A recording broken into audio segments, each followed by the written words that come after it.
Hi there, it's Paul from Paul James Counselling, and today I just want to talk about trauma and complex trauma and PTSD in connection with how that can have an impact on how we relate within our relationships and friendships. So there's trauma where someone has had one incident in their life. They might have trodden a landmine and their leg was blown off, or they were in a road accident. There was one incident that deeply traumatized them. Whereas complex trauma is there might not be one incident in that person's life that traumatized them. However, add 1,000 different incidents to their lives that happened that were dysfunctional, not very nice, and it can become complex trauma. Richard Grannon explained it quite well. Trauma, one incident, is if you imagine shooting a gun at a road sign and there's one hole. And then complex trauma is if you shot the sign with a shotgun and thousands of pellets would hit that sign and probably smash it to bits. That is complex, so that there's hundreds of ball bearings, thousands of ball bearings all hitting the sign. If one of the ball bearings, or even 4 or 5 or 6, hit the sign, it wouldn't have much of an impact. It wouldn't traumatize the sign that much. Whereas thousands and thousands of little ball bearings hitting the sign would literally blow it to bits.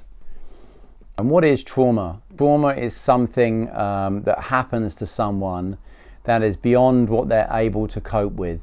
They're not able to cope with it, and something happens. They go into survival to try and handle the trauma, and they might go into fight, flight, freeze, or fawn. And the fight is quite obvious. They might come back fighting, they might shout, they might scream, they might smash the room up, they might argue. Flight is, I'm just going to keep well away from any possibility of putting myself in harm's way with trauma, or when the trauma's happening or the dysfunctional experience, I'm going to leave the situation.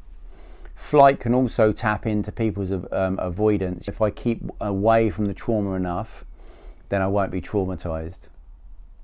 And then there's freeze, which is similar to like an animal freezing and waiting for the animal to let go of them, and then they can escape and hopefully survive. Freezing can feel in a social situation, I'm disorientated, I'm disassociating now, I feel very disorientated. I become very fixated on people and their reactions. I literally can't leave the situation and go to the toilet even, or just leave. I'm kind of frozen. I'm no longer engaging in the conversation. It all becomes quite noisy and I just can't engage anymore. And then there's fawn. If I'm nice enough, if I'm pleasant enough, if I'm subservient enough, if I do the right things, say the right things, smile at the right time, then I will be okay. You know, they're the four coping techniques that sort of happen organically. They happen automatically, and it's a good job they do when we're actually in the trauma. However, what happens is the body stores the trauma, and say if we use freeze as a way of protecting ourselves, it switches on automatically in the traumatic situation, but it doesn't switch off automatically. So we're left, when we feel like there's a need to freeze or there's some danger, we go into that freeze over and over and over again. And that can leave us feeling very disconnected with people. Part of complex trauma and relational trauma is we lose the ability to feel the nurturing feeling of connecting with people. We might go through the motions, but we're always feeling threatened, envious, separate, different. It's almost like the trauma has given us a virus, like a computer has a virus. It's no longer working well. There's a distortion there. And what can happen is we can start to get memory flashbacks, but we can also start to get emotional flashbacks, which is where we might be sat in Costa Coffee and we feel the same way that we did when something traumatic was happening to us.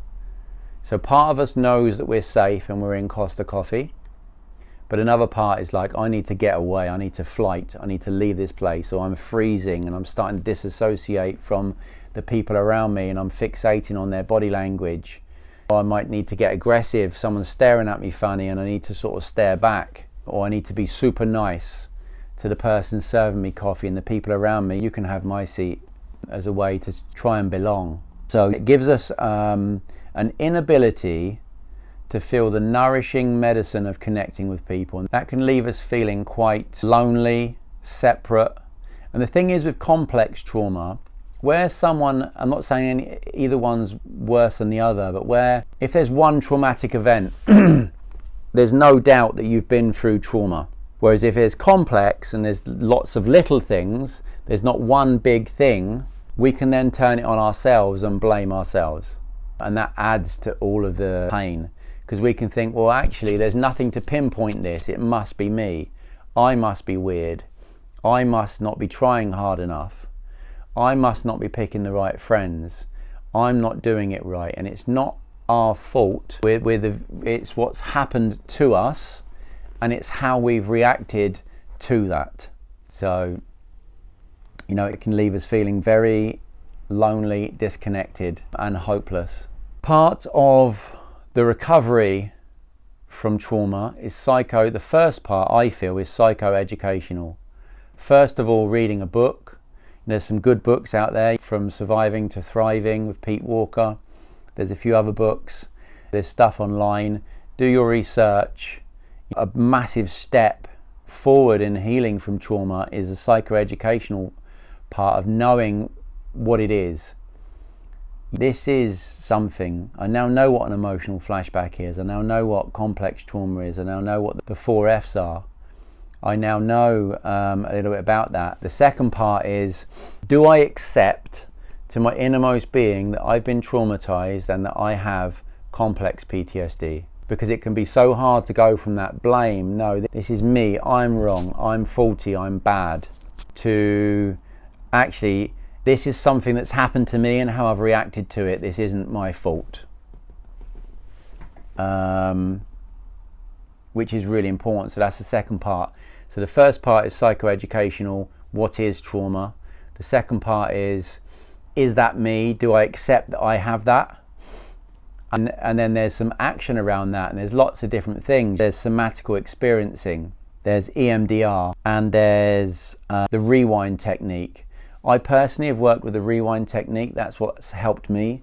I was a therapist for a good while, still feeling very dysregulated, still feeling like I was in emotional flashback.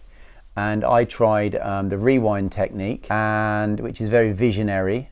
And I think part of it was I was desperate enough and I was ready enough to take some action. I tried somatical experiencing and that didn't quite work for me, tracing feelings around the body, although I know a lot of people that have had a lot of success with that. But the rewind technique really helped with my emotional flashbacks, and they helped quite quickly. So I decided to train in that, and now I offer the rewind technique as well.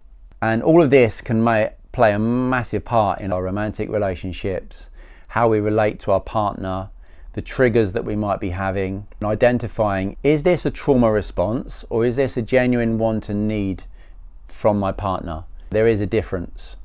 Is this a trauma response or is this something that I need, which is quite important. So this is all the way. So have a think about, does trauma resonate with yourself? What is complex trauma?